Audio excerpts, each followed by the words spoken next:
नमस्कार साथियों, आप सभी का स्वागत है डिफेंस इंस्टीट्यूट के यूट्यूब चैनल पर। दोस्तों, यूपी पुलिस कांस्टेबल के लिए जो प्रैक्टिस सेट की सीरीज़ चल रही थी, तो आज उसी सीरीज़ में हम लोग फिर से हाजिर हो गए हैं। और आज की जो बच्चों प्रैक्टिस सेट है तो आपका 29 नंबर है। तो सबसे पहले हम लोग इस सेट में जीएस में क्या क्या कैसे कैसे क्वेश्चन आए हुए हैं, इन सभी क्वेश्चनों पर हम लोग चर्चा करेंगे। तो सबसे पहले चलिए हम लोग जीएस वाले पार्ट को लेकर के चर्चा करते हैं। तो पहला क्वेश्चन बच्चों आपका है, मई 2023 तक उत्तर प्रदेश के किस भाग में औद्योगिक क्लस्टर स्थापित किए गए हैं। तो ये मतलब पूछ रहा है औद्योगिक क्षेत्र मई 2023 में उत्तर प्रदेश के लगभग किस भाग में क्या किए गए, स्थापित किए गए हैं। ठीक है, तो ये कहाँ किया गया है, यमुना एक्सप्रेस वे में या गंगा एक्सप्रेस वे में या गोमती एक्सप्रेस वे में या इनमें से कोई नहीं। ठीक है, तो ये हम लोग बात करें करंट अफेयर का बच्चों क्वेश्चन है, लेटेस्ट 23 का है। तो मई 2023 में जो औद्योगिक क्लस्टर जो स्थापित किए गए ये हमारे कहाँ किए गए, गंगा एक्सप्रेस वे में, गंगा एक्सप्रेस वे में। तो पहले का जो आंसर आपका था बी आपका करेक्ट आंसर था, बी आपका करेक्ट आंसर था। औद्योगिक क्लस्टर गंगा एक्सप्रेस वे पर स्थापित किए गए हैं। ठीक है, तो आप लोग ध्यान रखिएगा। उत्तर प्रदेश का कौन सा जिला प्राचीन अतरंजी खेड़ा से संबंधित है। तो मतलब क्वेश्चन वो जानना ये चाह रहा कि उत्तर प्रदेश के किस जिले में एक स्थल है अतरंजी खेड़ा। ठीक है, ये आपका किस जिले में है उत्तर प्रदेश के, तो ये झांसी में है या बिजनौर में है या बरेली में है तो एटा में है। तो ये जो अतरंजी खेड़ा है ये आपके किस जिले में है, एटा जिले में है, एटा जिले में है। ठीक है, बरेली, तो बरेली आपको पता होगा किसके लिए प्रसिद्ध है, बेत के लिए, छड़ियाँ के लिए, दिया सिलाई उद्योग के लिए। ठीक है, दिया सिलाई उद्योग के लिए ये आपका क्या, बरेली आपका प्रसिद्ध है, बरेली आपका प्रसिद्ध है। ठीक है, एटा ज़िले में आपका क्या अतरंजी खेड़ा है, तो आप लोग ध्यान रखिएगा ये। तो बरेली आपका बेत और छड़ियाँ के लिए प्रसिद्ध है और एटा ज़िले में आपका क्या है, अतरंजी खेड़ा है, अतरंजी खेड़ा। क्लियर है बच्चों। अगला जो आपका क्वेश्चन है, लगभग 107 मीटर ऊंचाई पर पांडवकाड़ा जलप्रपात किस राज्य में स्थित है।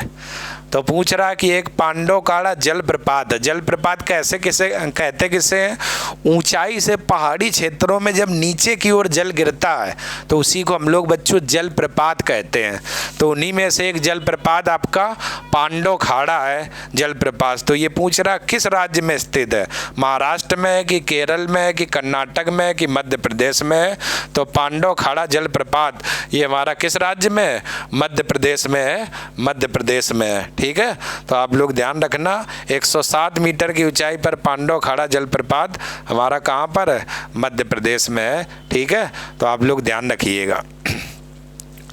इसके बाद हम लोग बात करें बंगाल की दक्षिण पश्चिम खाड़ी के ऊपर आए चक्रवात मिचोंग का नाम किसके द्वारा दिया गया सुझावों के आधार पर रखा गया है।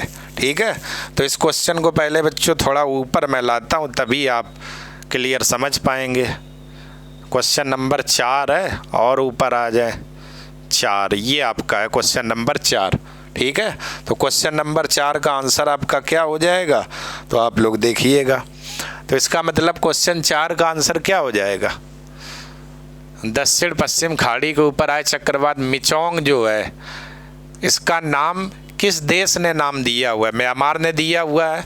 ठीक है, तो आप लोग ध्यान रखो इसका नाम दिया किसने, म्यांमार ने या चीन ने या वियतनाम ने या पाकिस्तान ने। ठीक है, तो ये आपका जो तूफान आया हुआ है दक्षिण पश्चिमी की खाड़ी में, तूफान का नाम है मिचोंग। तो मिचोंग जो नाम दिया गया है ये किस देश के द्वारा दिया गया है, तो इसका आंसर बात करूं तो ये किसके द्वारा दिया गया, म्यांमार देश के द्वारा, म्यांमार। ठीक है, म्यांमार देश के द्वारा मिचोंग नाम दिया गया है।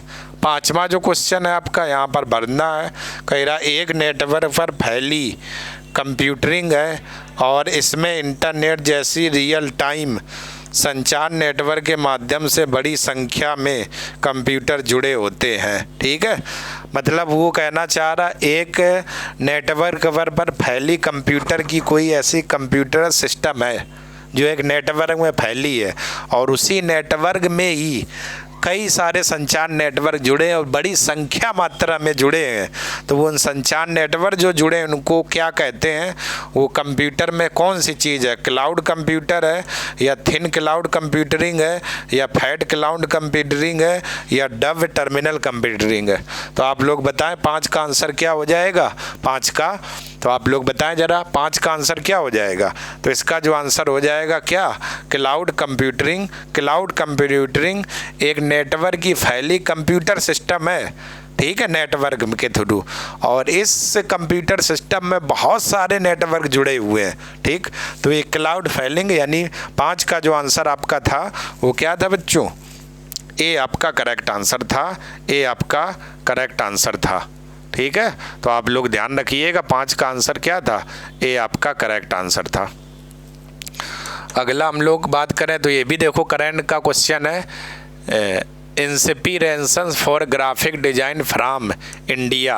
इस पुस्तक के लेखक कौन है, झुम्पा लाहिड़ी है, चेतन भगत है या विक्रम सेठ है या जया जेटली है।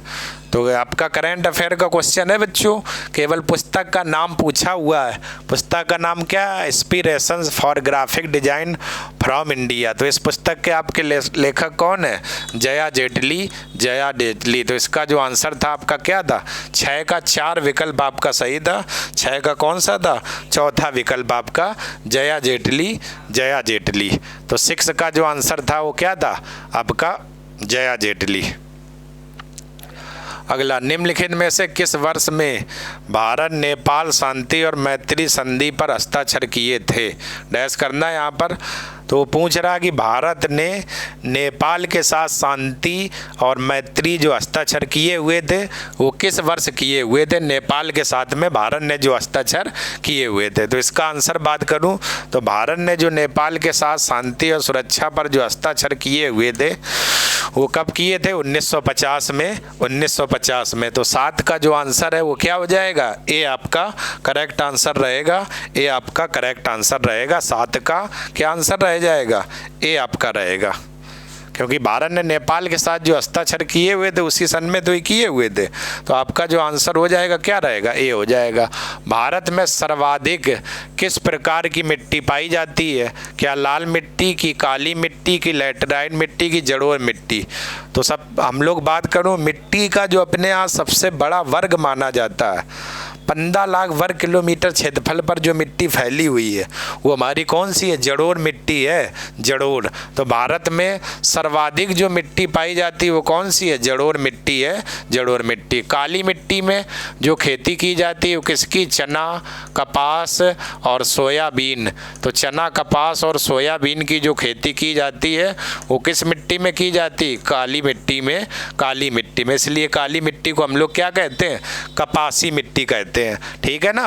तो आप ध्यान रखना इसी काली मिट्टी को रेंगुर मृदा भी कहते हैं, रेंगुर के नाम से ही इस काली मिट्टी को और जाना जाता है, किस मिट्टी को, रेंगुर मृदा भी कहते हैं। और इसी काली मिट्टी में बेसाल्ट भी पाया जाता है, छोटे छोटे महीन दानेदार कण होते हैं, उसी को हम लोग क्या, बेसाल्ट कहते हैं, बेसाल्ट कहते हैं। तो आप लोग ध्यान रखना, ये एक बार क्वेश्चन आ चुका है, रेंगुर मिट्टी किस मिट्टी को कहा जाता है। और इधर 8 का जो आंसर हो जाएगा क्या हो जाएगा, 4 आपका हो जाएगा जलोढ़ मिट्टी, ठीक है। अगला, कार्य करने की दर क्या कहलाती है, आवेग, ऊर्जा, बल या शक्ति। तो आपको पता होगा कार्य करने की दर क्या कहलाती है, शक्ति कहलाती है, ठीक है ना। आपकी क्या कहलाएगी, शक्ति। तो 9 का जो आंसर आपका था वो क्या था, डी आपका करेक्ट आंसर था, डी आपका करेक्ट आंसर था। और ये देखो बच्चों, अगला जो क्वेश्चन आपके सामने रखा हुआ है इम्पोर्टेंट रहेगा और बार बार ये एग्जाम में बच्चों क्वेश्चन आता रहता है, तो आपके लिए मोस्ट इम्पोर्टेंट रहेगा और ये पूछा भी बहुत बार बार जाता है। भारत में मानस राष्ट्रीय उद्यान कहाँ है, ठीक है, राजस्थान में, मध्य प्रदेश में, हिमाचल प्रदेश, असम। तो बात करूँ इस क्वेश्चन की कि भारत में मानस जो राष्ट्रीय उद्यान है वो हमारा कहाँ पर है, असम में है, असम में है। मानस राष्ट्रीय उद्यान कहाँ पर है, असम में है, ठीक है। तो आप लोग ध्यान रखिए। और मानस जो राष्ट्रीय उद्यान है ये आपका प्रसिद्ध किसके लिए, प्रसिद्ध जंगली भैंसा के लिए, जंगली भैंसा के लिए आपका मानस राष्ट्रीय उद्यान प्रसिद्ध है, प्रसिद्ध है। और असम में और कौन से है? तो एक आपका असम में और है काजीरंगा, काजीरंगा असम में एक और है। और ये जो काजीरंगा है एक सींग वाले गैंडे के लिए प्रसिद्ध है। एक सींग वाले गैंडे के लिए क्या है? प्रसिद्ध है। एक सींग वाले गैंडे के लिए काजीरंगा क्या है? प्रसिद्ध है। ठीक है, तो आप लोग ध्यान रखिएगा, एक सींग वाले गैंडे के लिए काजीरंगा प्रसिद्ध है। राजस्थान में अगर बात करूं तो सरिस्का है, रणथंभौर है, ठीक है, केवलादेव है, सरिस्का है, केवलादेव, रणथंभौर, केवलादेव, रणथंभौर, ठीक है। घाना पक्षी बिहार यहीं राजस्थान में है। तो ये आपके राष्ट्रीय उद्यान किसके हैं? राजस्थान के हैं, राजस्थान के। अगला इसका जो आंसर था आपका क्या था? असम। 11वें में देखते हैं, किस पंचवर्षीय योजना ने देश की आर्थिक वृद्धि दर में बढ़ोतरी की थी? मतलब कि ये जो योजनाएं दी इनमें से कौन सी पंचवर्षीय योजना है जिसने देश में आर्थिक वृद्धि दर को क्या दी थी? बढ़ोतरी दी थी। चौथी पंचवर्षीय योजना, पाँचवीं पंचवर्षीय योजना, और अब हम लोग इधर आते हैं, ठीक है। पाँचवीं के बाद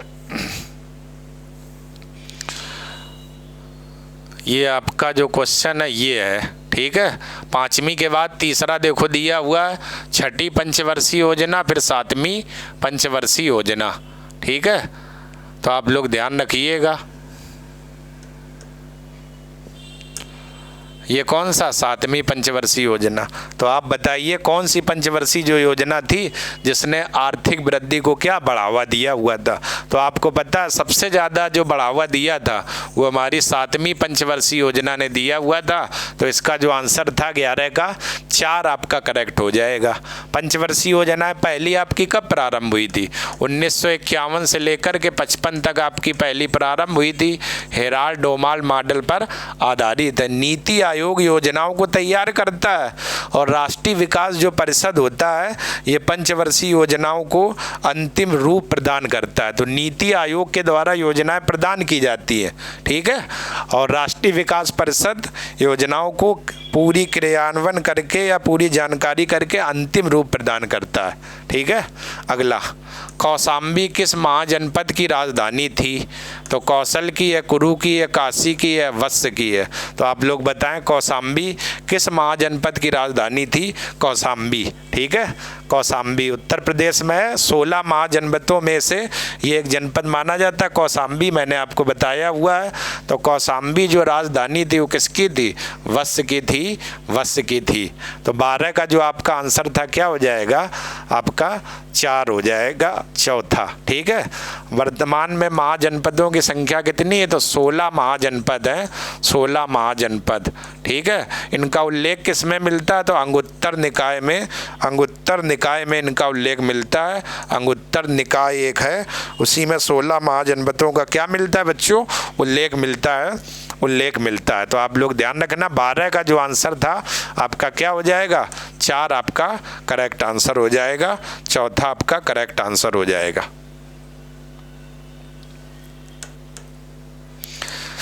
इसके बाद निम्नलिखित में से किस राजा द्वारा विक्रमशिला विश्वविद्यालय की स्थापना की गई थी? तो ये भी बच्चों मैंने आपको एंशिएंट हिस्ट्री में पढ़ाया हुआ है क्वेश्चन, ठीक है। और बहुत अच्छे से मैंने इम्पोर्टेंट भी लगवाया। विक्रमशिला विश्वविद्यालय मीर भोज, देवपाल, नागवड, धर्मपाल के द्वारा, ठीक है। तो आप लोग बताएं विक्रमशिला विश्वविद्यालय की स्थापना जो है वो किस राजा के द्वारा की गई थी, ठीक है।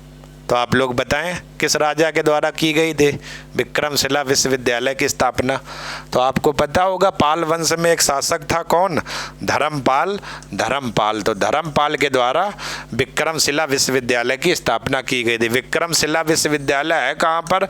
बिहार में है, बिहार में। और एक बिहार में और नालंदा विश्वविद्यालय, नालंदा विश्वविद्यालय ये भी आपका कहाँ पर है? बिहार में है, ठीक है आपका। तो विक्रमशिला विश्वविद्यालय और नालंदा विश्वविद्यालय ये आपके दो कहाँ पर है? बिहार में। विक्रमशिला की स्थापना किसने की थी? धर्मपाल ने, धर्मपाल ने। तो आप लोग विशेष ध्यान रखिएगा, विशेष, ठीक है। अगला देखते हैं बच्चों क्वेश्चन, आपके लिए अच्छा क्वेश्चन ये भी है, यहाँ भरना है। पूछ रहा संविधान संशोधन अधिनियम भारत में पंचायती राज व्यवस्था से जुड़ा हुआ है। यानी कौन सा ऐसा अधिनियम है जो भारत में पंचायती राज व्यवस्था से जुड़ा हुआ है, वो अधिनियम कौन सा है संविधान संशोधन में? तो आपको पता है पंचायती राज से कौन सा 73वां संविधान संशोधन जुड़ा हुआ है। ठीक है, पंचायती राज की बात करूं तो शुरुआत कब हुई थी? 2 अक्टूबर 1959 में। कहाँ पर की गई थी? नागौर जिला था, नागौर। और नागौर कहाँ है? राजस्थान का एक जिला था नागौर। ठीक है, नागौर जिले में किस गांव के पास? तो गांव का नाम था बगदरी गांव, बगदरी गांव। इसके बाद 1860 में की गई थी। देखो, पहली बार पंचायती राज की व्यवस्था राजस्थान के नागौर जिले में की गई थी। कब? 1959 में। नागौर जिले के पास बगदरी गांव था। और अगर दूसरी बार पूछे बच्चों तो 1860 में आंध्र प्रदेश के महबूबनगर जिले के पास शारदा खंडपीठ में की गई थी। ठीक है, तो पंचायती राज की शुरुआत 2 अक्टूबर 1959 में नागौर जिला राजस्थान, और दूसरी बार आंध्र प्रदेश के महबूबनगर जिले में इसकी क्या की गई थी? शुरुआत की गई थी। ठीक है, अगला माजुली यहाँ भरना में से विश्व का सबसे बड़ा नदी द्वीप है। ये किस नदी पर है? गंगा नदी पर है, यमुना नदी पर है, ब्रह्मपुत्र नदी पर है, या गोदावरी नदी पर है? तो माजुली जो विश्व का सबसे बड़ा नदी द्वीप है, ये किस नदी पर है? ब्रह्मपुत्र नदी पर है, ब्रह्मपुत्र। माजुली द्वीप है कहाँ? तो बच्चों ये माजुली द्वीप हमारा कहाँ पर है? असम में है, असम में। और ब्रह्मपुत्र नदी के द्वारा इस द्वीप का क्या निर्माण किया जाता है, इसलिए विश्व का सबसे बड़ा नदी द्वीप कौन माना जाता है? माजुली। माजुली विश्व का सबसे बड़ा नदी द्वीप है, और ये आपका कहाँ पर है? असम में है, असम में। ठीक है, गंगा नदी की बात करूं तो गंगा नदी का उद्गम कहाँ से होता है? गंगोत्री ग्लेशियर से। गंगा नदी की लंबाई कितनी है? 25 किलोमीटर है। ठीक है, तो आप लोग ध्यान रखना। गोदावरी नदी का उद्गम कहाँ से होता है? नासिक जिला, महाराष्ट्र से। नासिक के पास त्र्यंबकेश्वर पहाड़ी। ठीक है, गोदावरी का उद्गम कहाँ से होता है? नासिक के पास त्र्यंबकेश्वर पहाड़ी। और गोदावरी की लंबाई कितनी? 1465 किलोमीटर। और दक्षिण भारत की सबसे लंबी नदी भी मानी जाती है गोदावरी। ठीक है, तो 15 का आंसर आप देखो सी था। और कुछ ये विशेष बातें आपकी जानकारी के लिए, यहाँ से भी क्वेश्चन एग्जाम में आते रहते हैं, तो आप लोग विशेष बच्चों भाई ध्यान रखिएगा आप लोग। ठीक है, अगला क्वेश्चन देखते हैं क्या रहेगा बच्चों।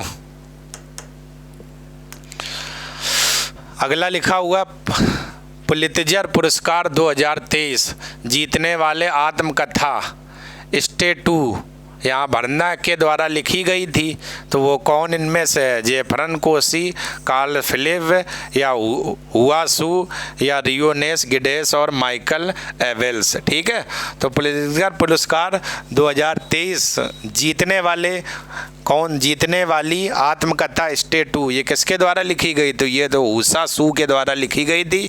ये एक प्रकार की क्या आत्मकथा है जो ऊषा सू के द्वारा लिखी गई थी। तो इसका जो आंसर हो जाएगा आपका क्या रहेगा? तीसरा विकल्प, यानी कि सी इसका उत्तर हो जाएगा। ठीक है बच्चों, तो सी आपका हो जाएगा।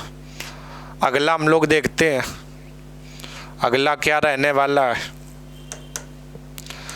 अगला है कौन सा संवैधानिक निकाय राष्ट्रपति को करों की शुद्धता, आय के ऊर्ध्वाधर और क्षैतिज हस्तांतरण के बारे में अनुशंसा प्रस्तुत करता है? अब देखो आप लोग, अब इस क्वेश्चन को आप लोग नहीं कर पाए होंगे। क्यों? पढ़ाया सब आपको गया है। मैंने आपको ये भी बताया आर्टिकल 280 में वित्त आयोग है, और वित्त आयोग का काम क्या होता है? केंद्र सरकार और राज्य सरकार के मध्य करों की हिस्सेदारी तय करना। बस उसने क्या किया हुआ है? लैंग्वेज को बस थोड़ा सा बदल दिया हुआ है। कर देखो लिखा हुआ है बस ऊर्ध्वाधर क्षैतिज हस्तांतरण, जहाँ लिखा आपने देखा तुरंत आप कहोगे अरे ये तो बहुत कठिन क्वेश्चन है, पढ़ाया नहीं गया। तो कठिन कुछ नहीं है, केवल उसने किताब की शब्दावलियाँ इसमें सेम वही रख दी हुई है। ठीक है, तो आपको पता है कर की जो हिस्सेदारी या वितरण कौन तय करता है? वित्त आयोग करता है। तो इसका आंसर क्या था? ए था। वित्त आयोग किस आर्टिकल में? 280 में है वित्त आयोग। इसका गठन कौन करता है? राष्ट्रपति करता है।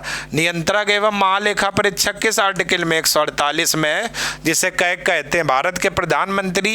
इसकी बात करूं तो इसका उल्लेख 75 में मिल जाता है। माल एवं सेवा कर या वस्तु कर जीएसटी की शुरुआत 2017 में की गई थी। वस्तु एवं सेवा कर, ठीक है।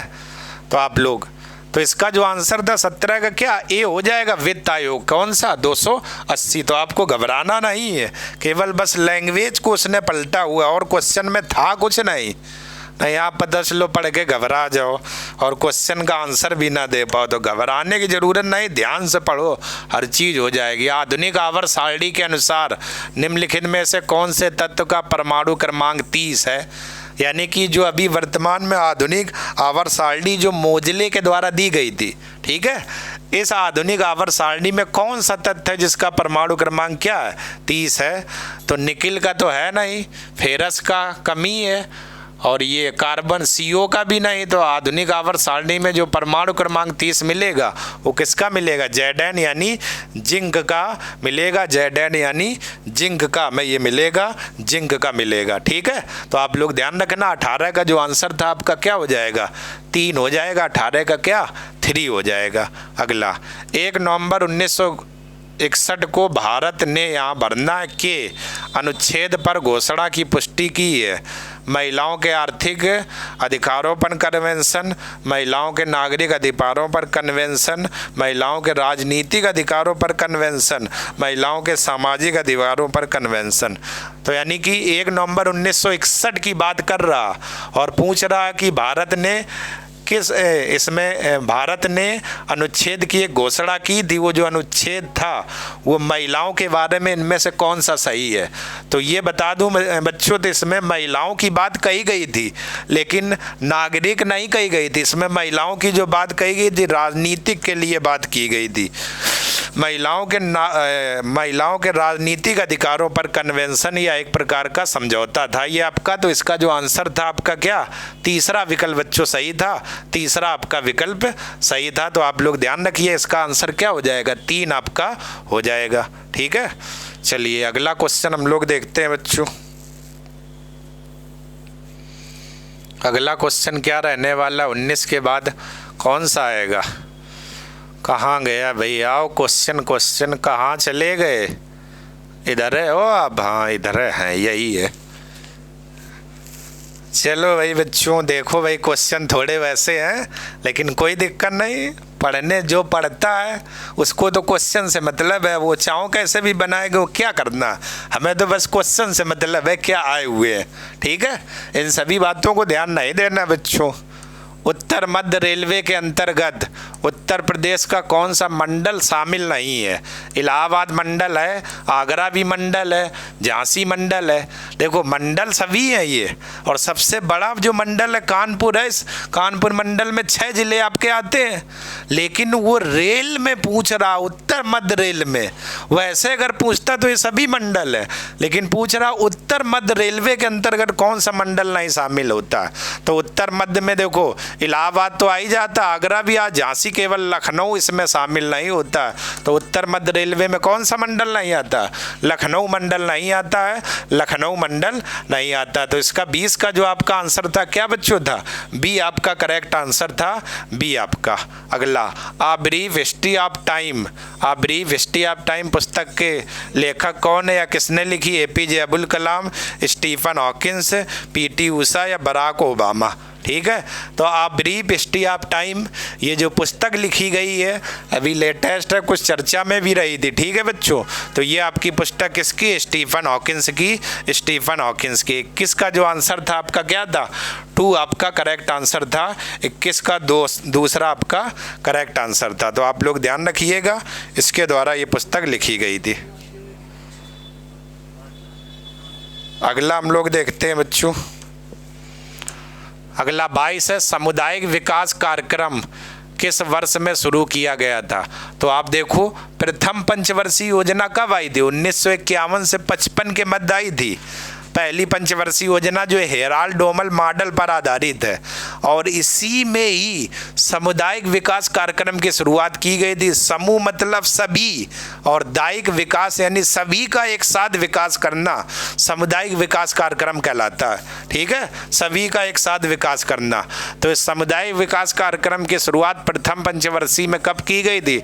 1952 में की गई थी, 1952 में की गई थी। तो इसका जो आंसर था 22 का क्या हो जाएगा? तीसरा आपका विकल्प सही था, तीसरा विकल्प सही था। ठीक है, एक वाहन द्वारा तय की गई दूरी को मापने के लिए प्रयुक्त उपकरण का नाम बताएं। मैंने लिखवाया हुआ वाहन द्वारा अगर तय की गई दूरी, फिजिक्स से सवाल है, तो वो क्या कहलाती है? ओडोमीटर कहलाती है। वाहन के द्वारा तय की दूरी को हम लोग किस उपकरण से मापते हैं? ओडोमीटर से, ओडोमीटर से। तो 23 का जो आंसर था क्या था? ए आपका करेक्ट आंसर था, ए करेक्ट आंसर था। अगला बच्चों हम लोग देखते हैं, अगला जो क्वेश्चन है हमारा वो क्या रहेगा? क्वेश्चन है, हिमालय के किस भाग में इसका सबसे ऊंचा पर्वत शिखर कंचनजंगा स्थित है?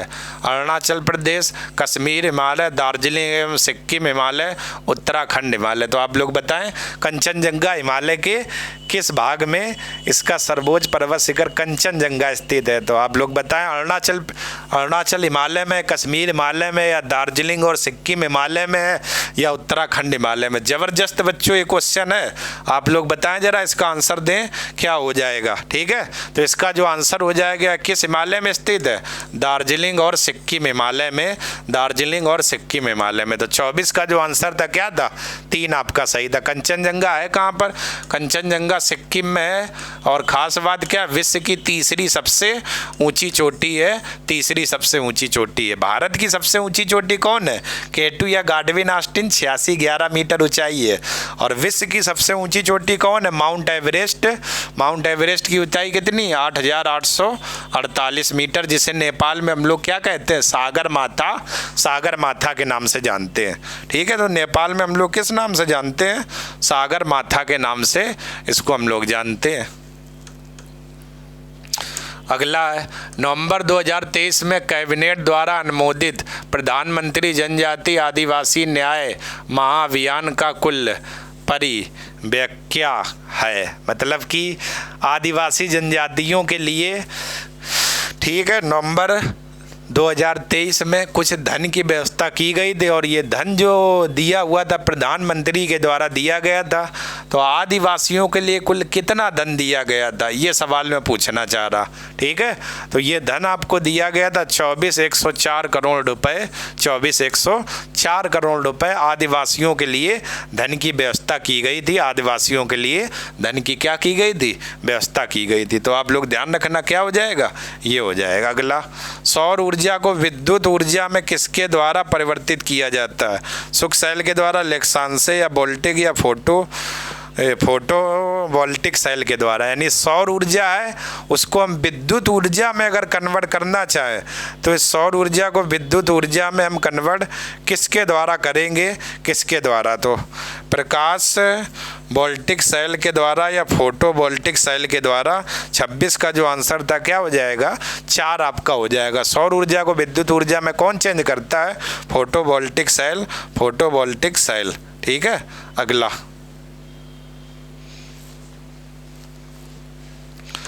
अगला हम लोग देखते हैं, लिखा हुआ यहाँ भरना है। 10वें सिख गुरु थे जिनके पिता और 9वें सिख गुरु तेग बहादुर को औरंगजेब ने मार डाला था। गुरु नानक, गुरु अंगद, गुरु गोविंद सिंह, गुरु हरराय। तो आप लोग बताएं, औरंगजेब ने किस गुरु को? वो 10वें सिख गुरु थे, और जिनके पिता और 9वें सिख गुरु तेग बहादुर ने तेग बहादुर को औरंगजेब ने मार डाला था। तो वो कौन गुरु थे? तो आप लोग बताएं, 27 का आंसर क्या हो जाएगा? 27 का आंसर क्या हो जाएगा? तो आप लोग आंसर बताएं भाई, 27 का आंसर दें, क्या हो जाएगा 27 का आंसर? ठीक है, बताएं भाई।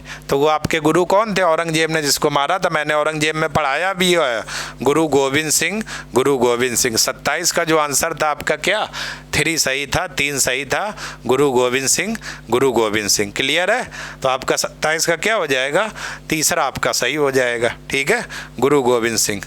इसके बाद हम लोग बात करूं 27 के बाद वाले क्वेश्चन कहाँ हैं भाई? 27 के बाद 28 वाला नहीं है। अच्छा चलो देखते हैं भाई, ये तो अगले पेज का मामला आ गया। हाँ बच्चों, अगले पेज में है आपका। तो चलिए 28 का मामला हम लोग अब यहाँ से शुरू करते हैं। ठीक है, उम्मीद करते हैं थोड़ा बच्चों क्वेश्चन वैसे हैं, आपको भी दिक्कत होगी इधर उधर करने में, लेकिन सब ठीक है जो भी है, क्वेश्चन तो हमें मतलब है बस। अगला है, उत्तर में उत्तर प्रदेश राज्य की सीमा हिमालय की किस सीमा से लगती है? महान हिमालय, मध्य हिमालय, शिवालिक, इनमें से कोई नहीं। उत्तर जो दिशा है तो उत्तर प्रदेश राज्य की सीमा हिमालय की किस सीमा में लगती है, ये सवाल बच्चों पूछा गया है। ठीक है, तो क्योंकि उत्तर दिशा आपकी ये है और इधर कहीं उत्तर प्रदेश है, तो इसमें पूछ रहा कि उत्तर प्रदेश राज्य की सीमा जो हिमालय की किस सीमा से लगती है। तो आपको पता है यहाँ से होकर के एक हिमालय जाता है, शिवालिक हिमालय। ठीक है, जो बाह्य हिमालय कहलाता है। तो इसका जो आंसर था आपका 28 का क्या था? आपका सी सही था। शिवालिक हिमालय की सीमा उत्तर प्रदेश राज्य की सीमा से लगती है। निम्नलिखित में से कौन गरम दल के नेता नहीं थे? तो गरम दल में मैंने आपको पढ़ाया हुआ है, कल ही परसों पढ़ाया था। गरम दल में बाल लाल पाल बताया था।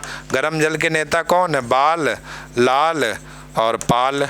बाल गंगाधर तिलक, लाला लाजपत राय, बिपिन चंद्र पाल। तो इसमें कोई ऐसा देखो गरम दल के नेता देखो, बाल गंगाधर तिलक है लिखा हुआ है, बिपिन चंद्र पाल है पाल लिखा हुआ है, और आपका अरविंदो घोष दिया हुआ ये भी है।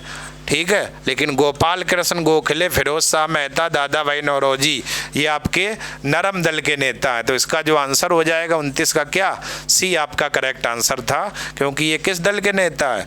नरम दल के हमारे नेता हैं। तो 29 का जो आंसर था वो क्या था? सी हमारा करेक्ट आंसर था। तो आप लोग ध्यान रखिए, 29 का जो आंसर हो जाएगा क्या था? सी। ठीक है, अगला, निम्नलिखित में से कौन 17वीं शताब्दी में आगरा का डच यात्री आया था? पीटर मुंदी, फ्रांसिस्को पेलसार्ट, मंडेला या मंची? ठीक है, तो 17वीं शताब्दी में आगरा का जो डच यात्री आया था वो फ्रांसिस्को पेलसार्ट। 30 का क्या आंसर हो जाएगा? 2 आपका हो जाएगा। ठीक है, अगला, स्वावलंबन 2 किसके द्वारा शुरू किया गया? स्वावलंबन यानी अपने आप को शिक्षित बनाना, स्वावलंबन बनाना, प्रशिक्षण देना। ठीक है, मानसिक एवं शारीरिक विकास करना स्वावलंबन कार्यक्रम है। तो ये नौसेना के द्वारा शुरू किया गया, वायु या थल या आरबीआई के द्वारा? तो आप लोग बताएं, स्वावलंबन 2 ये जो शुरू किया गया है ये किसके द्वारा शुरू किया गया कार्यक्रम? तो आप लोग इसका आंसर बताएं। ठीक है, तो स्वावलंबन जो शुरू किया गया है ये नौसेना के द्वारा शुरू किया गया। 31 का आंसर क्या हो जाएगा? ए आपका हो जाएगा, 31 का ए। अगला, उत्तर प्रदेश के किस जिले में व्यापार सुविधा केंद्र और शिल्प संग्रहालय स्थापित हैं? ठीक है, यानी कि जहाँ पर व्यापार करने की सुविधा भी हो और शिल्प भी हो, यानी वस्तुएं सब। तो ये पूछ रहा शिल्प संग्रहालय भी हो। तो ये सब जो भी सुविधाएं हैं ये उत्तर प्रदेश के कौन से ज़िले में हमारी स्थापित है? ठीक है, तो क्या प्रयागराज में है, अयोध्या में है, अमेठी में है या बनारस में है? तो ये आपके किस में है? बनारस में। तो 32 का जो आंसर था वो क्या हो जाएगा? 2 हो जाएगा। बनारस में क्या? सब्जी अनुसंधान संस्थान, आपका सब्जी अनुसंधान संस्थान ये कहाँ है? बनारस में है सब्जी अनुसंधान संस्थान। ठीक है, प्रयागराज में कौन सा? हरिश्चंद्र अनुसंधान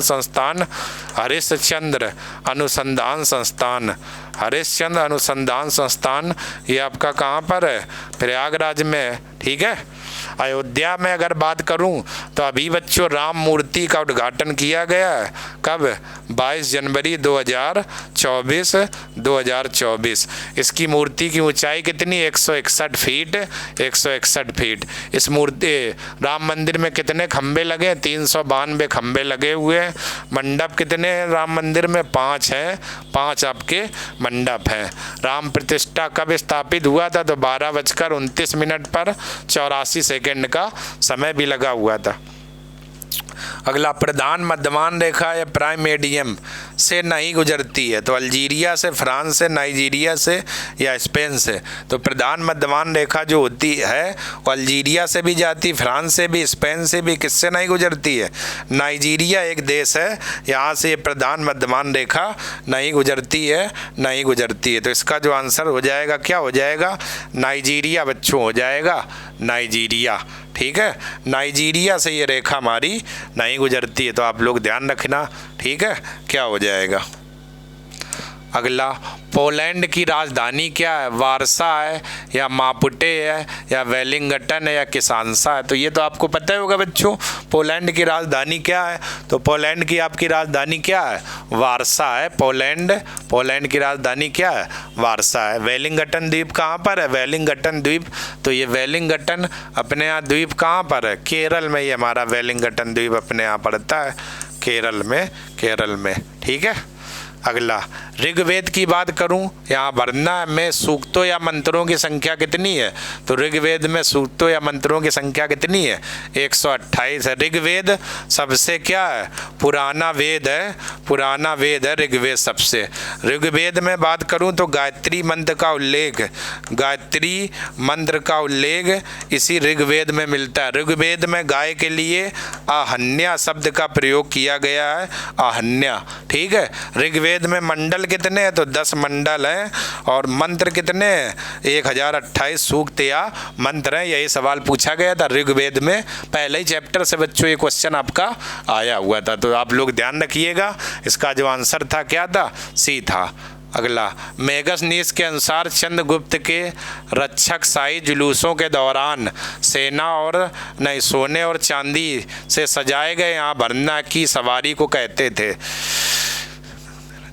यानी मेगसनीस ने ये ऐसा वर्णन किया था कि जब इनके दरबार में आया था कि जब चंद्रगुप्त के दरबार में गए थे, चंद्रगुप्त के रक्षक शाही जुलूसों के दौरान, तो जब जुलूस निकाले गए थे चंद्रगुप्त के दरबार में, तो उसमें सोने और चांदी को किसी के द्वारा या किससे सजाया गया था? सजाए बैर यहाँ पर भरना की सवारी करते थे।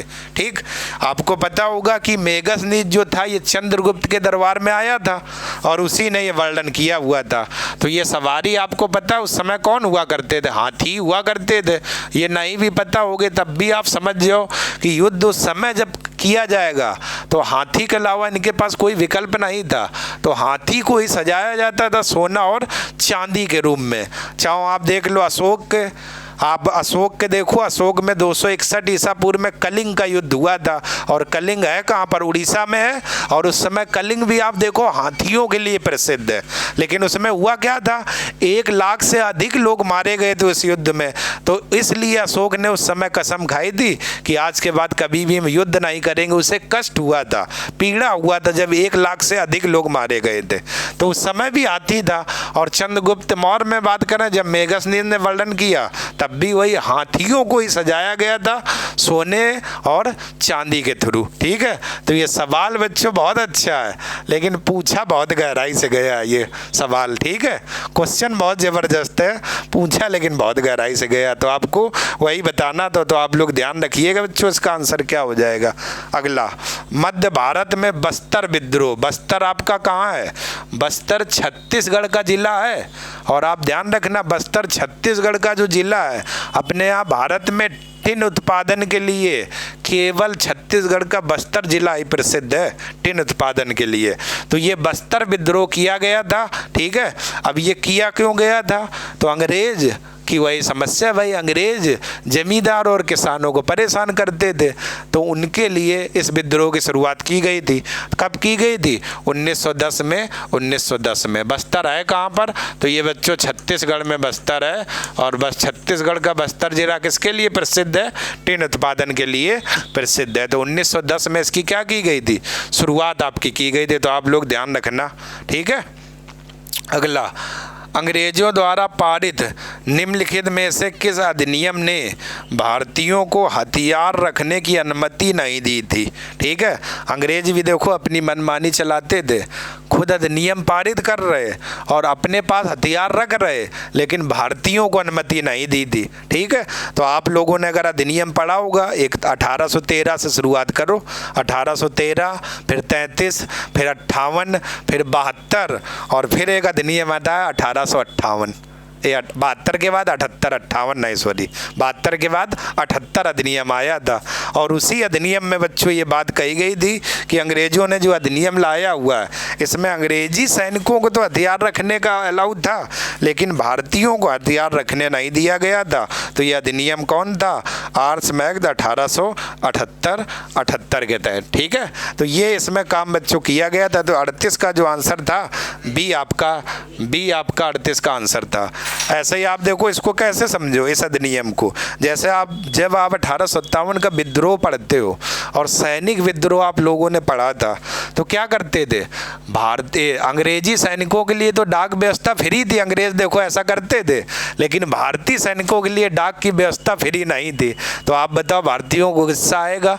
भाई अंग्रेजी सैनिक वो भी है, सैनिक हम भी हैं, तो अंग्रेज के लिए डाक व्यवस्था बिल्कुल फ्री, कोई चार्ज नहीं, लेकिन भारतीय सैनिकों के लिए नहीं फ्री थी। तो वही आप देखो इस अधिनियम में वही हरकत की गई अंग्रेजों के द्वारा।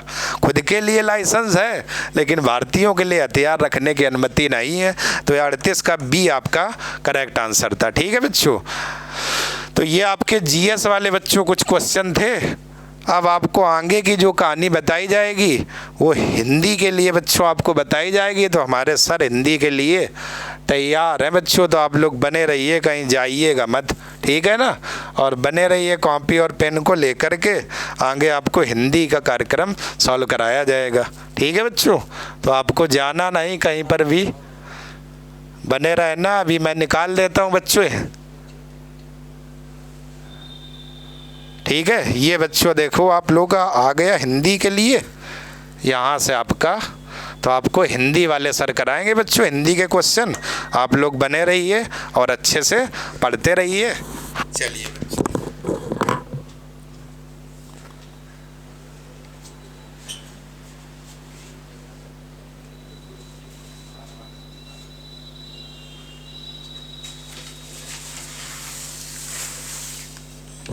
दोस्तों देखिए, अब आप लोगों का हिंदी जो है, हिंदी के लिए सेशन स्टार्ट होने वाला है, हिंदी के लिए, है ना। तो हिंदी आप लोग देखिए फटाफट, है ना। देखो हिंदी में ये दिया है 113 से दिया गया है आपका, सदैव पुल्लिंग में प्रयोग किया जाने वाला शब्द है ना। तो सदैव पुल्लिंग में क्या प्रयोग किया जाता है उसको आप लोग देखेंगे। ठीक है, यस देखो, ये क्या उल्लू होगा या बकरी या फिर गाय या फिर सभी विकल्प सही है। तो कौन सा आपका जो है वो आंसर होना चाहिए। ठीक है, तो सदैव पुल्लिंग में कौन यूज़ किया जाता? आपका उल्लू जो है वो सदैव पुल्लिंग में यूज़ किया जाता। बकरी आप जानते हो स्त्रीलिंग है, गाय भी आप जानते हो आप लोग स्त्रीलिंग है, ये उल्लू आपका जो है ये आपका पुल्लिंग है। ऐसे ही उल्लू जैसे और भी कुछ शब्द होंगे, जैसे आपका खरगोश है, जैसे आपका कौन सा है, जैसे आपका खरगोश है, आपका जैसे चीता है, कौन सा, आपका जैसे चीता है, आपका जैसे भालू है ना, जैसे आपका गीदड़ है, ये भी आप गीदड़ भी है ना, जैसे आपका मच्छर है, क्या है, मच्छर है। ये सभी आपके जो हैं ये हमेशा पुल्लिंग में ही प्रयोग किए जाते हैं, ये स्त्रीलिंग में इस तरह से प्रयोग नहीं किए जाते। ठीक है, अच्छा अगला क्वेश्चन है, क्वेश्चन नंबर नेक्स्ट है आपका, ये आपका क्वेश्चन नंबर ये आ गया है ना। छब्बीस इसको भी पढ़ा देते हैं यहीं पे। तो देखिए कुछ ये पा और फा किस प्रकार के वर्ण हैं। तो पाफा किस प्रकार के, आपको पता है पहला वर्ग अघोष का, दूसरा भी वर्ग आपका अघोष का होता है, तीसरा वर्ग सघोष का, चौथा भी वर्ग सघोष का और पांचवा वर्ग भी सघोष का। आपको पता है स्टार्टिंग के दो वर्ग जो होते हैं अघोष के होते हैं और तीन वर्ग होते हैं सघोष के। पा फा ये आपका पा वर्ग है। कैसे बनता है ये आपका पा वर्ग, ये ऐसे बनता है पा और फिर आपका बनता है फा, फा फा, बा और फिर भा, और फिर आपका जो होता है वो माँ, पा फा बा भा माँ होता है। तो आपका ये पा फा बा भा माँ जो है, इसमें आपका ये पा और फा जो है वो कैसे हैं, वो अघोष वर्ण हैं, और ये तीनों कैसे वर्ण हैं, ये सघोष वर्ण है ना। तो आपका ये जो है अघोष वाला आंसर जो है वो सही हो जाएगा। ठीक, परि उपसर्ग से बना शब्द निम्न में कौन सा है? परि उपसर्ग से कौन सा बना हुआ है? तो यहाँ लिखा है परिष्कार, यहाँ परामर्श, यहाँ तो परा उपसर्ग है, यहाँ प्रस्थान में प्रा उपसर्ग है, प्रतिनिधि में यहाँ प्रति उपसर्ग है। तो परिष्कार की संधि विच्छेद कर लो, संधि विच्छेद होगी परि और धन क्या होगा, कार होगा। तो ये संधि विच्छेद होगा परिष्कार का, तो है ना। हाँ, तो ये आपका जो है, तो परिधन कार, तो यहाँ पे परि उपसर्ग किस में है, इस वाले में है ना। तो परि उपसर्ग किस में है, ए वाला ऑप्शन जो है वो आपका राइट है, इसमें आपका परि उपसर्ग बन रहा है। ठीक है, अच्छा ठीक, नेक्स्ट देखते हैं। अगला देखो, भारतेंदु ने लॉर्ड रिपन की प्रशंसा में कौन सी रचना लिखी? तो भारतेंदु जी ने लॉर्ड रिपन की प्रशंसा में कौन सी रचना लिखी थी? तो आप लोग जानते हो, विनय प्रेम पचासा, रिपनास्ट, उर्दू का स्यापा, यह विजय वल्लरी, कौन सी लिखी थी? तो आप लोगों को पता होगा कि रिपनास्ट जो है भारतेंदु की, ये भारतेंदु ने लॉर्ड रिपन की प्रशंसा में रिपनास्ट नामक रचना लिखी थी। ठीक है, यस। अगला देखो, नेक्स्ट बेटा, अगला है आपका कामायनी महाकाव्य के रचनाकार का नाम। कामायनी महाकाव्य किसने लिखा है? कामायनी महाकाव्य लिखा है किसने? जयशंकर प्रसाद जी ने कामायनी महाकाव्य लिखा है। कौन सा? कामायनी महाकाव्य किसने लिखा है? जयशंकर प्रसाद जी ने लिखा है। ठीक है, अच्छा अगला देखिए आपका, अगला है आपका, अगला देखो आपका, अगला कौन सा है? प्रेम सतसई किसकी रचना है? तो प्रेम सतसई, ये वाला क्वेश्चन आ गया। प्रेम सतसई किसकी रचना है? भारतेंद्र हरिश्चंद्र की है, गुलाब सिंह की है, गोप की है, राजेश्वरी प्रसाद की है। तो किसकी रचना है? ये प्रेम सतसई जो है ये आपकी गुलाब सिंह की रचना है। किसकी रचना है? ये आपकी गुलाब सिंह की रचना है, क्योंकि ये आपका, और सतसई का मतलब होता है 700 का संग्रह। 700 का जो संग्रह होता है उसे सतसई कहते हैं। सत माने होता है 100, शत मीन्स होता है 7, और सई माने होता है 100। 700 छन्नों का या दोहा का जो संग्रह होता है उसे सतसई बोला जाता है। ठीक है, अच्छा नेक्स्ट आपका क्वेश्चन है 118 नंबर। देखो, दिए गए शब्दों में से सदा एक वचन में प्रयुक्त होने वाला शब्द कौन सा है? तो ये आपका पुस्तक का तो आप बना सकते हो भैया, पुस्तकें बना सकते हो, ये भी बहुवचन है। थाली का आप कर सकते हो, थालियाँ, ये भी बहुवचन बन सकता है। लड़का का आप बहुवचन बना सकते हो, लड़के, ये भी ठीक है। लेकिन क्या आप मिठास का मिठासे कर सकते हो? नहीं भाई, मिठास जो है वो आपका ऐसा है जो सदा एक वचन में प्रयुक्त किया जाएगा, और मिठास आपकी भाववाचक संज्ञा है। कौन सी है आपकी? मिठास आपकी भाववाचक संज्ञा है, और हमेशा एक वचन में, भाववाचक संज्ञाएं हमेशा एक वचन में रहती हैं। भाववाचक संज्ञाएं हमेशा एक वचन में होती हैं, कभी भी वो बहुवचन नहीं होती है ना। यस, अगला क्वेश्चन देखो, नेक्स्ट सूरदास। अगला क्वेश्चन है आपका, सूरदास के काव्य किस भाषा में हैं? क्या मैथिली में है, अवधी में है, बुंदेली में? तो ध्यान रखिए, सूरदास के जो काव्य हैं वो आपके ब्रज भाषा में है। किस भाषा में है? ब्रज भाषा में है ना। ठीक, अच्छा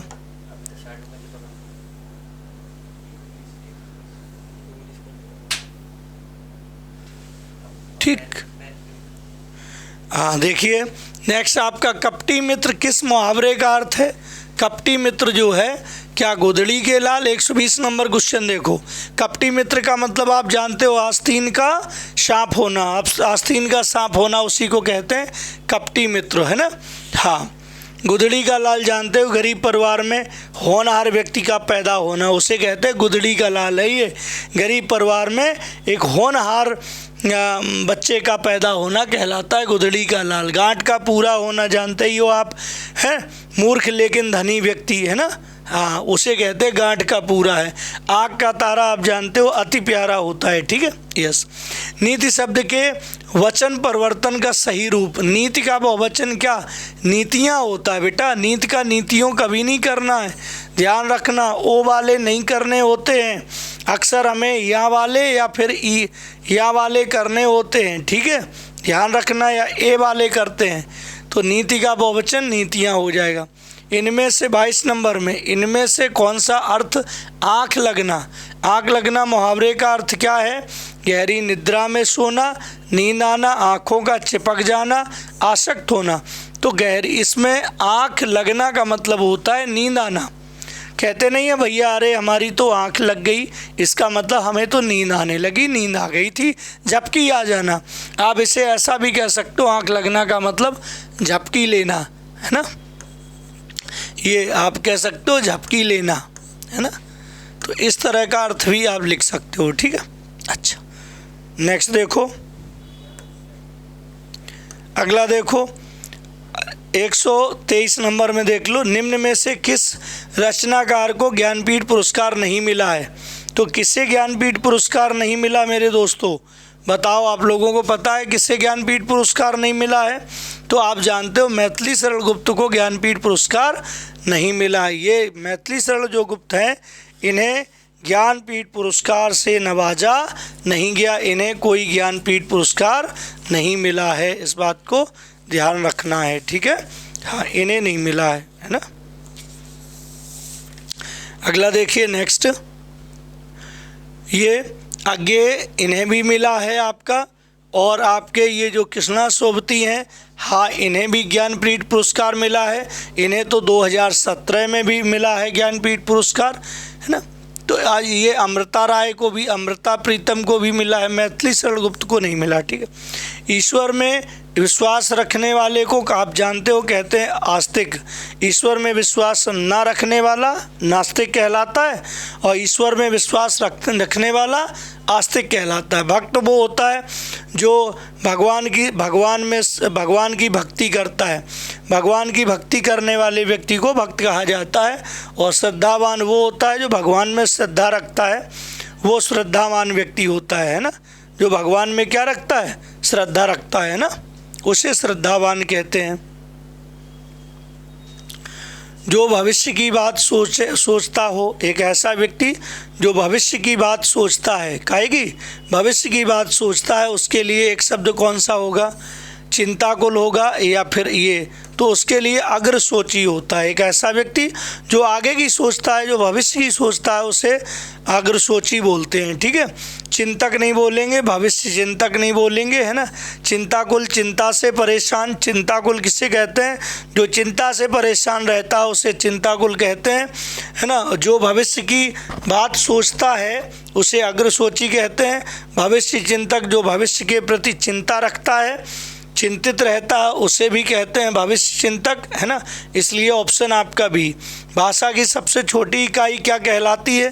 तो भाषा की सबसे छोटी इकाई आप जानते हो वर्ण कहलाती है। क्या कहलाती है? वर्ण।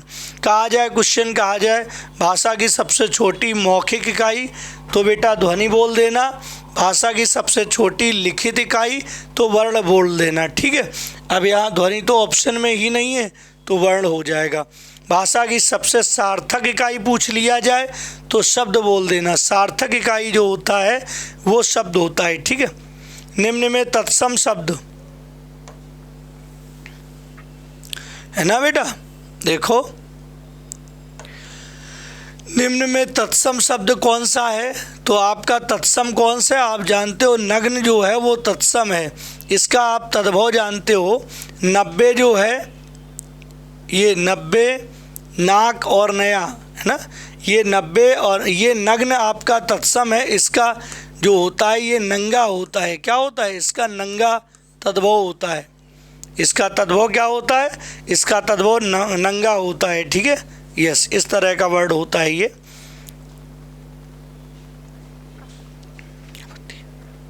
है ना। ये आपका जो 90 है इसका तत्सम नवति होता है। क्या होता है? इसका तत्सम होता है नवति। ये नाक जो होता है, नाक का तत्सम यदि आप कहोगे तो नासिका होता है। क्या होता है? इसका नासिका होता है। और नया जो है, नया,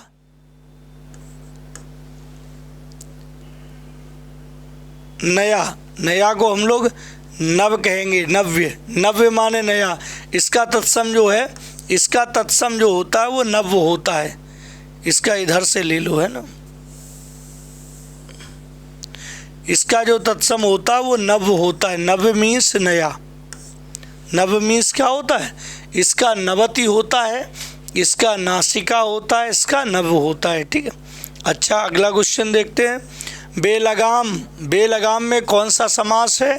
द्विगु है, तत्सम है, अव्ययी भाव है, ये है। तो इसमें बेलगाम में बे दिया हुआ है। जहाँ पर आपका बे लगा होता है अव्यय, आपका भर लगा होता है, वहाँ पे आपका गैर लगा होता है। जहाँ पे आपका प्रति लगा होता है, जहाँ पे आपका आ लगा होता है, क्या आ होता है, बे होता है, गैर होता है, भर होता है, प्रति होता है, ये लगे होते हैं अव्यय, वह हमेशा अव्ययी भाव होता है। ठीक है, ध्यान रखना। घास फूस, बीच में काहे का निशान है? योजक चिन्ह है बीच में।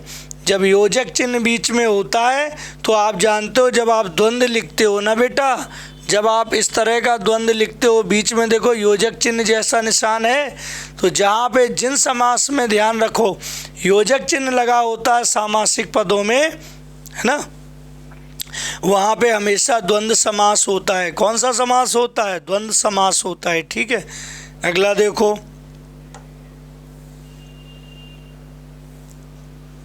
अगला यहाँ देखो, निम्न विकल्पों में से उस विकल्प का चयन कीजिए जो दिए गए वाक्य के अनुसार वाक्य का सही भेद, वाक्य भेद का सही विकल्प हो, है ना। अच्छा, उसमें अच्छाई थी इसलिए उसको सब जगह आदर सत्कार होता था। उसमें अच्छाई थी इसलिए उसका सब जगह सत्कार होता था। ये वाक्य जो है ये उसका सब जगह सत्कार होता था, उसमें अच्छाई थी। इन दोनों को वाक्यों को जोड़ा गया है किससे? इसलिए। जब भी कहीं पे इसलिए और से वाक्य जोड़े जाते हैं तो वो वाक्य आपके संयुक्त वाक्य कहलाते हैं। कौन से? संयुक्त वाक्य कहलाते हैं, है ना। सरल वाक्य वो होते हैं जिनमें एक ही कर्ता और एक ही क्रिया होती है, वो सरल वाक्य होते हैं। लेकिन ऐसे वाक्य जिनमें एक से अधिक क्रियाएं आ जाती हैं वो या तो संयुक्त वाक्य होते हैं या फिर मिश्र वाक्य होते हैं। लेकिन मिश्र वाक्य होने के लिए, संयुक्त वाक्य होने के लिए और इसलिए जो शब्द होते हैं वो लगाए जाते हैं। ठीक है, इसलिए संयुक्त है। वाक्य का चयन कीजिए। बुराई सदैव अच्छाई से पराजित होती आई है। बुराई सदैव अच्छाई से पराजित होती आई है। तो आप लोग दोस्तों जानते हो क्या बुराई हमेशा अच्छाई से पराजित होती आई है? क्या पराजित होती आई है? क्या लगाने से आप लोगों को मैंने सिखाया था कर्म की प्राप्ति होती है। क्या पराजित होती आई है? बुराई। तो क्या लगाने से आंसर आ रहा है? बुराई। तो बुराई हमारा जो है वो कर्म है। क्या है? बुराई हमारा कर्म है। बुराई स्त्रीलिंग है तो पराजित होती आई है, तो बुराई के अकॉर्डिंग ही तो यहाँ पे क्रिया लिखी है। तो कर्म के हिसाब से जब क्रिया होती है तो ध्यान रखो बेटा, वहाँ आपका कर्मवाच्य होता है। कौन सा होता है? वहाँ आपका कर्मवाच्य होता है। जब कर्म के हिसाब से क्रिया कर्मवाच्य, कर्ता के हिसाब से क्रिया तो कर्तवाच्य, और भाव के हिसाब से क्रिया होती है तो भाववाच्य होता है। ठीक है, यस। अगला देखिए,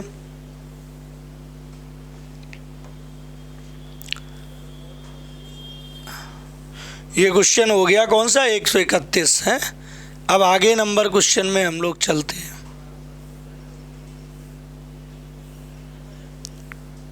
क्वेश्चन नंबर 100 क्वेश्चन नंबर ये आ गया 132 नंबर। कौन सा? 132 नंबर क्वेश्चन इसमें चलेंगे। ठीक है, देखिए, माहीन बहुत चालाक लड़की है, ये पूरा है वाक्य। माहीन बहुत चालाक लड़की है। तो इसमें आपको ये बताना है कि प्राविशेषण का चयन करना है। तो माहीन कैसी लड़की है बेटा? माहीन बहुत चालाक लड़की है। तो लड़की की विशेषता क्या है कि चालाक है। तो चालाक शब्द जो है वो तो आपका है क्या, ये विशेषण है। और कौन चालाक है? लड़की। लड़की क्या है? संज्ञा। जो संज्ञा होता है उसे आप क्या कहते हो? उसे आप विशेष कहते हो। तो लड़की जो है वो आपकी है जो वो विशेष है। क्या है? विशेष है ना। माहीन क्या है? माहीन तो इसका कर्ता ही है। तो विशेषण की विशेषता बताने के लिए जो शब्द लगाया जाता है उसको हम क्या कहते हैं? प्राविशेषण कहते हैं। जब भी ऐसे शब्द जो विशेषण से पूर्व लगाए जाएं और कहीं ना कहीं विशेषण की विशेषता बताएं, उन्हें हम लोग कहते हैं क्या? प्राविशेषण। राम बहुत सुंदर लड़का है। तो कैसा लड़का है? सुंदर लड़का है। सुंदर होना उसकी विशेषता है, जबकि बहुत सुंदर है। अब सुंदर की भी विशेषता बताई जा रही कि बहुत सुंदर है, तो बहुत आपका जो है वो प्राविशेषण है। ठीक है, ऐसे ही इस वाक्य में बहुत आपका प्राविशेषण है। ठीक है। शिवा को 4 किलो आटा चाहिए। 4 किलो आटा, ये 4 किलो आटा संख्यावाचक है कि मात्रावाचक है? आटा को नापा और तौला ही तो जाता है। तो आप जानते हो जो नापने और तौलने वाली जो चीज़ें होती हैं वो हमेशा परिमाणवाचक होती हैं, संख्यावाचक नहीं। आटा जो दिया जाता है वो तौल के दिया जाता है, इसलिए तौलने और नापने वाली चीज़ संख्यावाचक तो कभी हो ही नहीं सकती, है ना। वो होती हैं हमेशा कौन सी? परिमाणवाचक होती हैं। कौन सी? परिमाणवाचक। निम्नलिखित विकल्पों में विधानवाचक।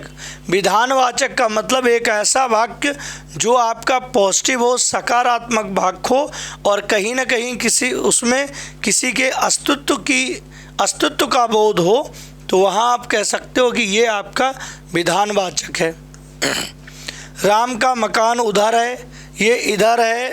राम का मकान उधर है, कहीं ना कहीं ये संकेत है, ये संकेतवाचक हो जाएगा। संकेतवाचक कह सकते हो या इसे संदेहवाचक भी कह सकते हो, है ना। क्या उसने काम कर लिया है? ये अपना प्रश्नवाचक है। क्या उसने काम कर लिया है? क्या उसने काम कर लिया? प्रश्नवाचक है, ये प्रश्नवाचक भी हो सकता है और आपका संदेहवाचक भी हो सकता है, संदेहवाचक। ठीक है। अच्छा, मैं अब तक कुछ भी नहीं खाया। मैंने अब तक कुछ नहीं खाया नहीं लगा है तो निषेध सूचक है या निषेधवाचक है। ये कौन सा है? ये आपका निषेधवाचक है। कौन सा है? निषेधवाचक। जापान एक देश है, इसमें देखो किसी के अस्तित्व की पता चल रही है, किसी प्रकार की कोई जानकारी मिल रही है। जहाँ पर आपको किसी प्रकार की कोई जानकारी मिले और वो वाक्य आपका सकारात्मक वाक्य हो, उसे आप कहोगे कि ये विधानवाचक वाक्य है। प्रयोग के आधार पर जो वाक्य होते हैं, है ना, वो 3 प्रकार के। वैसे वाक्य के आधार जो है 2, प्रयोग के आधार पर और अर्थ के आधार पर। प्रयोग के आधार पर वाक्य 3 प्रकार के होते हैं, सरल वाक्य, संयुक्त वाक्य और मिश्र वाक्य, है ना। और अर्थ के आधार पर कई प्रकार के वाक्य होते हैं। अर्थ के आधार पर आपका निषेधवाचक भी होता है, संदेहवाचक भी होता है, आपका विधानवाचक भी होता है ना। कई प्रकार के होते बताएंगे आगे। ठीक है। निम्न में से संज्ञा का उदाहरण नहीं है। अरे ये भी संज्ञा, ये भी संज्ञा, ये भी संज्ञा, ये क्या है? ये आप जानते हो, ये तो भैया सर्वनाम लिखा है। क्या लिखा है? ये तो सर्वनाम है। तो संज्ञा कौन नहीं है? सर्वनाम। ये वह संज्ञा नहीं है। मैदान में सफ़ेद गाय सोती है। मैदान में कैसी गाय? मैदान में सफ़ेद गाय। हाँ, ये देखो आ गया आपका। मैदान में सफ़ेद गाय सोती है। वाक्य में विशेष से क्या चयन कीजिए? तो मैदान में सफ़ेद गाय, गाय की विशेषता है कि वो सफ़ेद है, तो सफ़ेद तो आपका जानते हो विशेषण है। अब विशेषण जिसकी विशेषता बताता वही विशेष होता है। विशेषण किसकी विशेषता बता रहा? गाय का। तो गाय ही आपका क्या है? गाय आपका क्या है? विशेष है। विशेषण जिस संज्ञा या सर्वनाम की विशेषता बताते हैं उसी को हम विशेष कहते हैं। संज्ञा और सर्वनाम शब्द ही विशेष होते हैं, ध्यान रखो। और विशेषण जिस संज्ञा या सर्वनाम की विशेषता बताए तो वो आपका विशेष्य कहलाता है। ठीक है, तो यहाँ गाय की विशेषता बताई जा रही है ना, इसलिए विशेषण गाय की विशेषता बता रहा है, इसलिए गाय आपका विशेष्य है, जबकि सफ़ेद आपका विशेषण है। ठीक है, अच्छा देखो ये आपका जो है ये आपका पैसेज है ना। यस, इसको देख लेते हैं आगे कंटिन्यू करके। क्या हम बिना क्रोध किए, क्या है, क्या हम बिना क्रोध किए शांत रह सकते हैं? बात तो क्रोध करने की हो पर अपने को शांत रखना ही योग है ना। क्या हम बिना क्रोध किए शांत रह सकते हैं? बात तो क्रोध करने की हो पर अपने को शांत रखना ही योग है। इस महायोग की प्रवृत्ति हम स्वयं पैदा कर सकते हैं।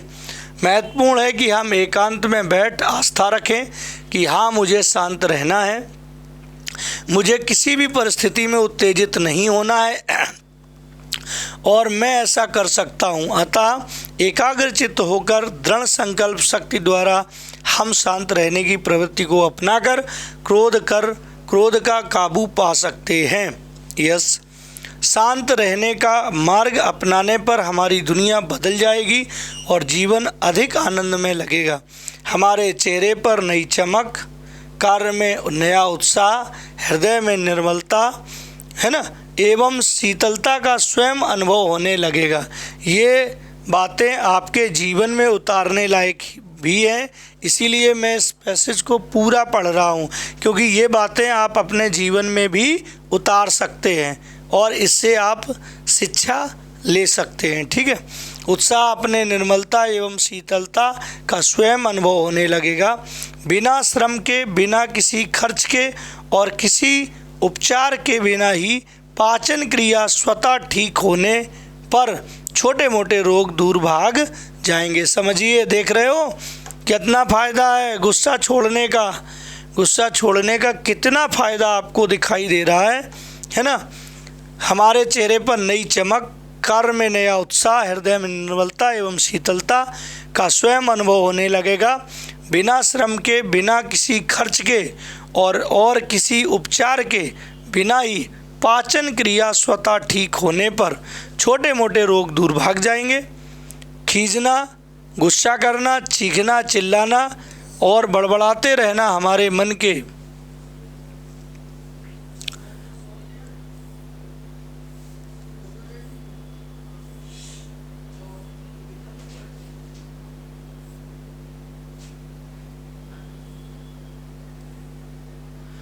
हमारे मन को ही परिलक्षित करते हैं।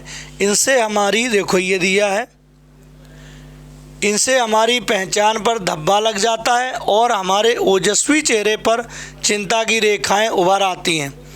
अगर हम कुछ समय निकालकर पूर्ण समर्पण के साथ शांत रहने की आदत डालें तो निश्चय ही सफलता हमारे कदम चूमेगी। शांत रहने की प्रक्रिया में यदि हम रात्रि को शयन कक्ष में जाने से पूर्व अपनी व्यक्तिगत डायरी में दिन भर की घटनाएं लिखते रहें, जब हम शांत नहीं रह सके कुछ दिनों के बाद वही दैनंदिनी पढ़ने पर आप अपनी तब की कमजोरी पर स्वयं हंस पड़ेंगे। कितनी छोटी बात पर हम क्रोध करने लगते हैं और आओ हम गुस्सा व उत्तेजना को फेंक दें और शांत रहने की प्रक्रिया में आगे बढ़ें। शांत रहने की प्रक्रिया में आगे बढ़ें, है ना।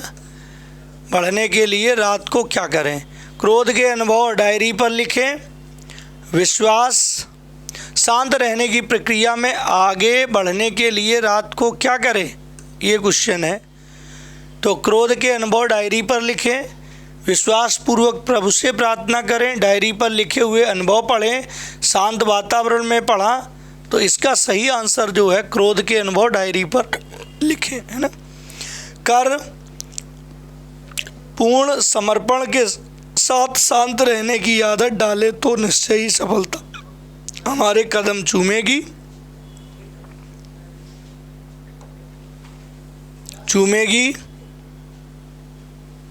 शांत रहने की प्रक्रिया में यदि हम रात्रि को शयन कक्ष में जाने से पूर्व अपनी व्यक्तिगत दैनंदिनी डायरी में दिन भर की वे घटनाएं लिखते रहें जब हम शांत नहीं रह सके, सब कुछ दिनों बाद वही ये बात है।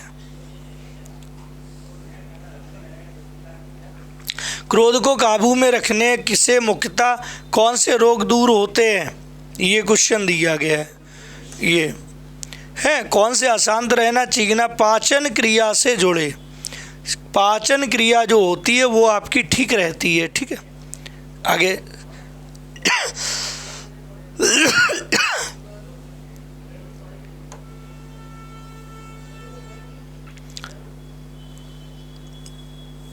चलो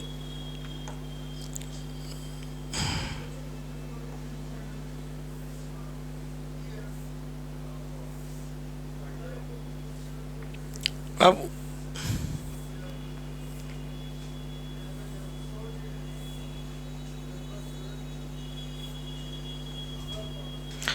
आपके क्वेश्चन जो है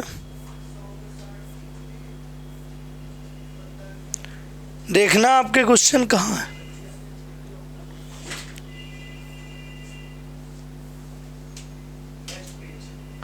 नेक्स्ट पेज।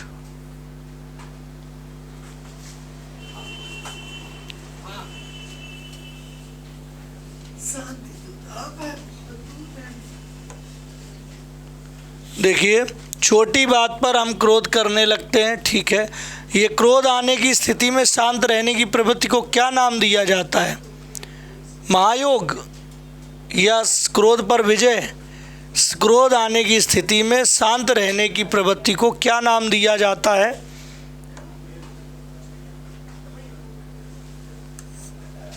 उसे कहते हैं महायोग, है ना। कर पूर्ण समर्पण के साथ शांत रहने की आदत डालें तो निश्चय ही सफलता हमारे कदम चूमेगी। शांत रहने की वही है बार बार।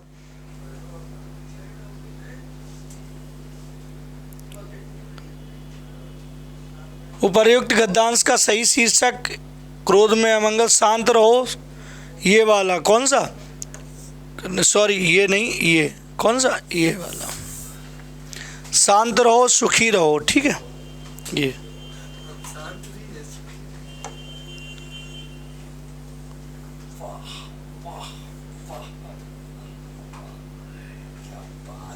चिंता की रेखाएं कहाँ उभर आती हैं?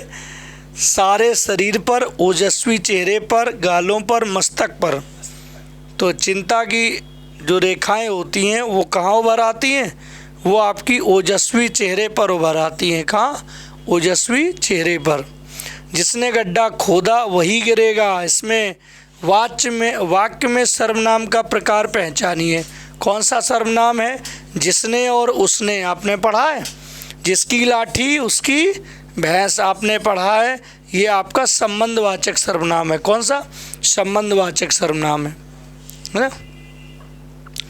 अगला देखो, ये आपका कृपालु शब्द का संधि विच्छेद करेंगे तो कैसे करेंगे? कृपालु का संधि विच्छेद तो ये बनेगा कृपा और धन बनेगा क्या? आलू। क्या बनेगा? कृपा धन आलू बराबर कृपालु। तो यहाँ प्रत्यय जो है वो कौन सा होगा? आलू। प्रत्यय वो शब्दांश होते हैं जो किसी शब्द के अंत में लगाए जाते हैं और अर्थ को पूर्णतया बदल देते हैं, उन्हें कहते हैं उन्हें प्रत्यय कहते हैं। तो इसमें आलू प्रत्यय है। ठीक है, यस। अगला देखिए,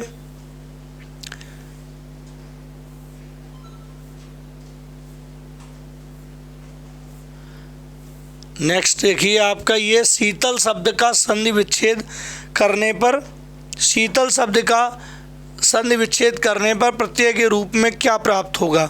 तो यहाँ पे शीतल में संधि विच्छेद करने पर आपका कौन सा? ला प्रत्यय प्राप्त होगा। शीत धन ला बराबर शीतल होगा। तो यहाँ ला प्रत्यय। यदि वह जाता तो मैं भी जाता। हेतु हेतु मद भूतकाल। हेतु हेतु मद भूतकाल आपका आंसर होगा। कौन सा? भूतकाल। इन्होंने थोड़ा सा घुमाया है और लिखा है हेतु हेतु काल। तो आपको समझ जाना चाहिए कि हेतु हेतु वाला है, इसमें दो वाक्य आपस में जुड़ रहे हैं। जब दो वाक्य आपस में जुड़ते हैं और एक क्रिया की निर्भरता किसी दूसरे क्रिया पर होती है तो ध्यान रखो कौन सा होता है, हेतु हेतु मद भूतकाल होता है। तो ये आंसर आपका जो है वो आपका राइट आंसर होगा। ठीक, मेरी कमर में बहुत दर्द है, रेखांकित शब्द का लिंग बताइए। कमर आप कहते हो हमारी कमर दर्द कर रही है, कभी ऐसे कहा हमारी कमर दर्द कर रहा है? नहीं। कमर कैसी होती है? कमर स्त्रीलिंग होती है। तो यहाँ पे स्त्रीलिंग, उभयलिंग और नपुंसक लिंग ये हिंदी के लिंग नहीं होते हैं, संस्कृत में होते हैं। हिंदी में दो ही लिंग मुख्यतः बताए गए हैं, स्त्रीलिंग और पुल्लिंग। ठीक है, कभी क्वेश्चन आ जाए लिंग के कितने भेद होते हैं तो दो ही बताना, पुल्लिंग और स्त्रीलिंग। पुलिस के आने से पहले ही चोर भाग चुके थे, चुका था लगा है, कौन सा? पूर्ण भूतकाल। कौन सा? पूर्ण भूतकाल का है ये। ठीक है, आगे देखो,